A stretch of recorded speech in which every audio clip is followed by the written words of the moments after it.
नमस्कार दोस्तों। और राज्य शिक्षा केंद्र का एक महत्वपूर्ण आदेश आया है और वो भी है एकीकृत सालाना निधि, यानी कि जो आकस्मिक निधियां प्राप्त होती हैं सालाना को, तो किस विद्यालय में कितनी आकस्मिक निधि है वो प्राप्त होगी और कैसे उसका उपयोग कर सकेंगे, तो उससे संबंधित एक महत्वपूर्ण आदेश राज्य शिक्षा केंद्र ने निकाला है। उस प्रकार की जानकारी आदेशों के लिए चैनल को सब्सक्राइब जरूर कर लें, वीडियो को लाइक शेयर करना न भूलें। और 18 जुलाई 2024 को यह आदेश निकाल दिया गया है राज्य शिक्षा केंद्र के द्वारा। प्रत्येक कलेक्टर समस्त जिले मध्य प्रदेश वर्ष 2024-25 में एकीकृत सालाना निधि यानी कि कंपोजिट स्कूल ग्रांट के संबंध में दिशा निर्देश दिए हैं।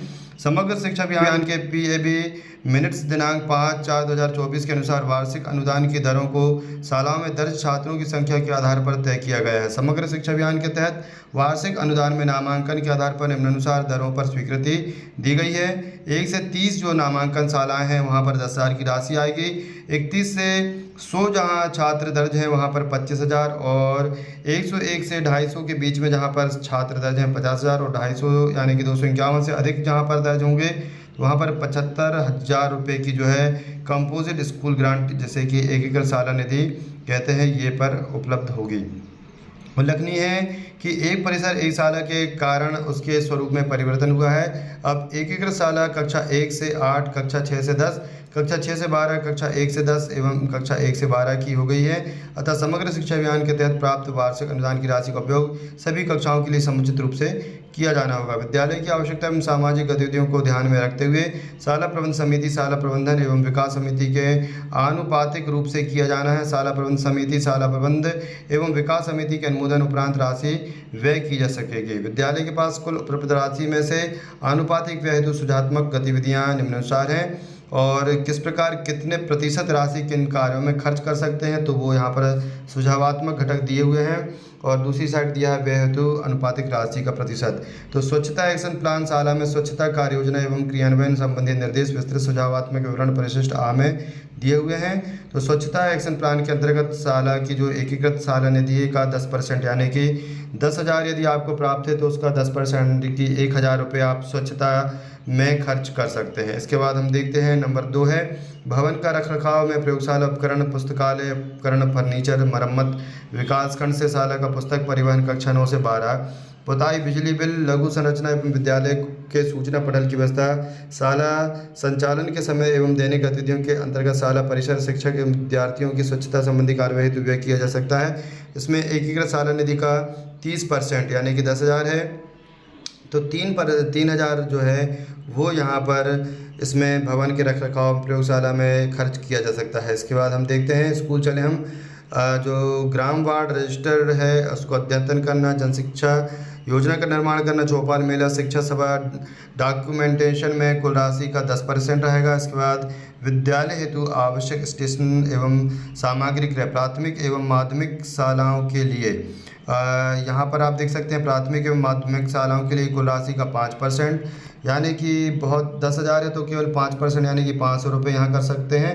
और 25,000 है तो उसका 5% निकाल करके यहाँ पर हम जो है प्राथमिक माध्यमिक विद्यालयों के कर सकते हैं। और हाई स्कूल और हाई सेकेंडरी के लिए स्थानीय निधि से व्यय किया जाने के लिए यहाँ पर निर्देशित किया गया है। इसके बाद शाला प्रबंधन समिति की बैठक प्राथमिक माध्यमिक शिक्षा विद्यालय के लिए शाला में सांस्कृतिक कार्यक्रम, बाल मेला, बाल सभा, शालेय प्रतियोगिता, महापुरुष की जयंती आदि, इसमें भी कुल राशि का 5% ही उपयोग किया जा सकता है। राष्ट्रीय दिवस जैसे गणतंत्र दिवस, स्वतंत्रता दिवस के समारोह का आयोजन, कुल राशि का 10% इसमें उपयोग किया जा सकता है।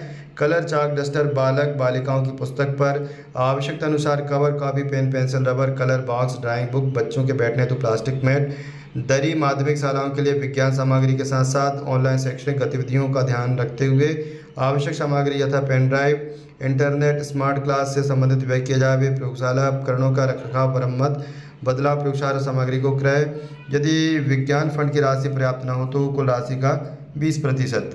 विद्यालय की अन्य आवश्यकताएं हैं तो SMC के निर्णय अनुरूप विद्युत व्यय का भुगतान राज्य के ग्लोबल बजट से प्रथम तक किया जाना चाहिए। अतिरिक्त आवश्यकता होने पर स्थानीय निधि से किया जा सकता है। अपरिहार्य परिस्थिति में विद्युत व्यय का भुगतान किया जा सकेगा और वो भी कुल राशि का 10%। इसके बाद दूसरा जो है सत्र 2024-25 में एकीकृत सालाना निधि के अतिरिक्त शाला प्रबंधन समिति को अन्य गतिविधियों हेतु राशि का प्रावधान है, जिसका विवरण निम्नानुसार है। और इसमें सेफ्टी एंड सिक्योरिटी प्रति विद्यालय, प्रति शिक्षक एवं विद्यार्थियों के लिए परिशिष्ट में उल्लिखित निर्देशानुसार प्रति विद्यालय राशि ₹2000 का प्रावधान है, जिसमें से दरवाजे खिड़की की आवश्यक मरम्मत एवं सुरक्षा संबंधी कार्यों पर व्यय किया जाएगा। और इसके बाद बस्ता मुक्त दिवस जो है बैगलेस डे बाल सभा की गतिविधियों के आयोजन हेतु केवल माध्यमिक शालाओं के लिए है। ये केवल माध्यमिक शालाओं को प्राप्त होगी, प्राथमिक को नहीं होगी। तो ये 2500 रुपये प्रति माध्यमिक शाला को प्राप्त होगा। यूथ एंड इको क्लब के अंतर्गत विज्ञान मित्र क्लब आसपास की खोज एवं अन्य आवश्यकता अनुसार गतिविधियों के आयोजन हेतु प्राथमिक माध्यमिक शालाओं के लिए राशि ₹3000 प्रति प्राथमिक एवं माध्यमिक शालाओं को पृथक पृथक उपलब्ध कराई जाएगी।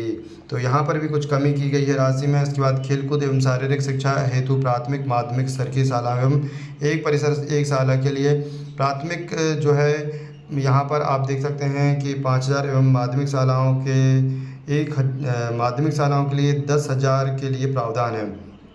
तो यहाँ पर खेलकूद एवं शारीरिक शिक्षा हेतु प्राथमिक स्तर पर हालांकि ये राशि जो है कई बार आती है, कई बार नहीं आती है। सुरक्षा प्रशिक्षण हेतु जहाँ बालिकाओं का नामांकन 25 से अधिक हो माध्यमिक स्तर, तो प्रति माध्यमिक विद्यालय राशि ₹15,000 का प्रावधान है, जिसके अंतर्गत 3 माह प्रशिक्षक की फीस कुल राशि ₹9,000 एवं शेष राशि का उपयोग आत्मरक्षा संबंधी आवश्यक सामग्री हेतु व्यय किया जा सकेगा।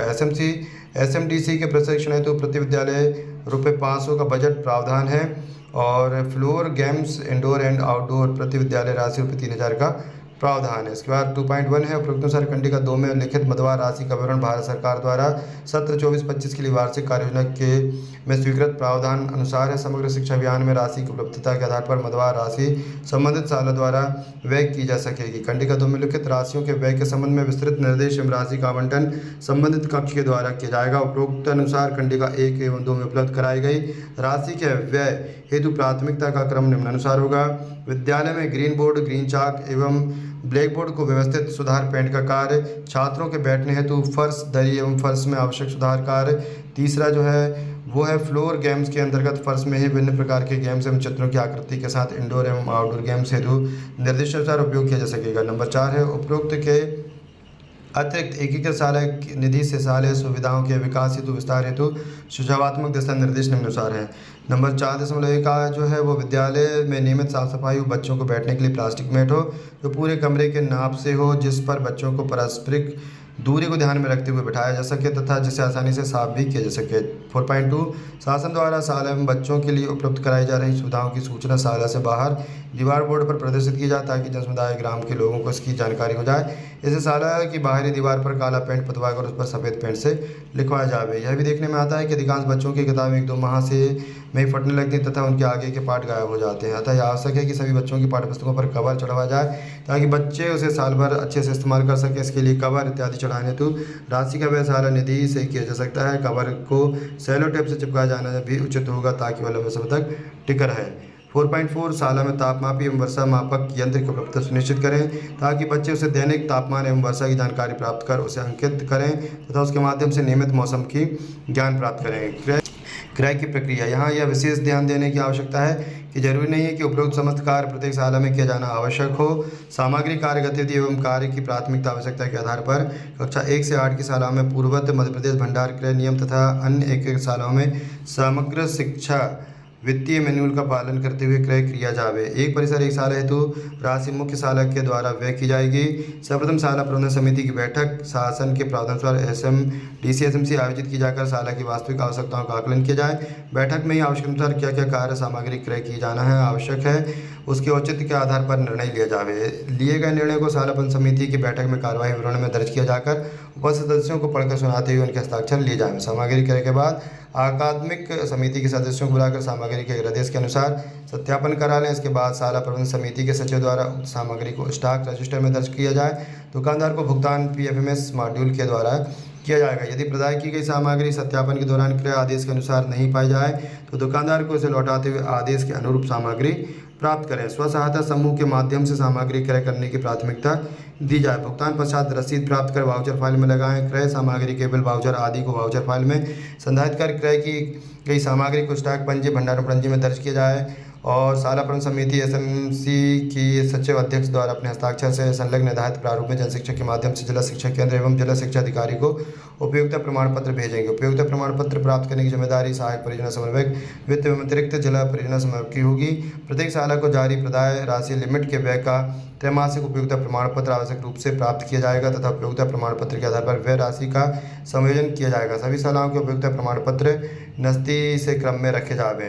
वित्तीय प्रबंधन कक्षा 1 से 8 वाली एकीकृत शालाएं मध्य प्रदेश भंडारकर नियम एवं से समस्त एकीकृत शालाओं की शाला प्रबंधन एवं विकास समितियों द्वारा वार्षिक अनुदान की राशि से व्यय हेतु समग्र शिक्षा अभियान के वित्तीय मैनुअल का पालन अनिवार्य होगा।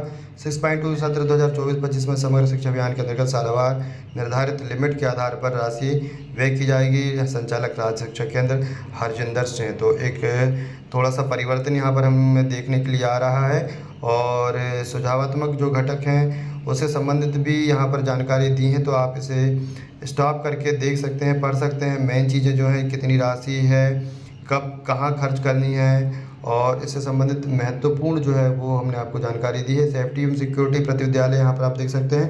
प्रति विद्यालय राशि हेतु 2500 का प्रावधान है जिसमें दरवाजे खिड़की आवश्यक मरम्मत व सुरक्षा संबंधी कार्य पर व्यय किया जाएगा। तो ये सेफ्टी और सिक्योरिटी में आप यहाँ पर ये देख सकते हैं। और इस प्रकार जो है कैबिनेट की बैठक इत्यादि जो कार्य होते हैं, पोस्टर है, बैनर है और बहुत से ऐसे कार्य होते हैं जहाँ पर शालाओं में जो है राशियाँ जो हैं वो मद में खर्च होती हैं। साफ़ सफाई है, सुरक्षा है, तो अन्य जितनी भी चीज़ें हैं उसके हिसाब से यहाँ पर एसएमसी की बैठक के द्वारा उन्हें खर्च किया जा सकता है। और यदि आपके कोई विचार हैं कमेंट बॉक्स में ज़रूर लिखें। चैनल को अभी तक सब्सक्राइब नहीं किया तो चैनल को सब्सक्राइब करें, वीडियो को लाइक शेयर करना भूलें, जैसे इस प्रकार की जानकारी आपको मिलती रहती है। धन्यवाद।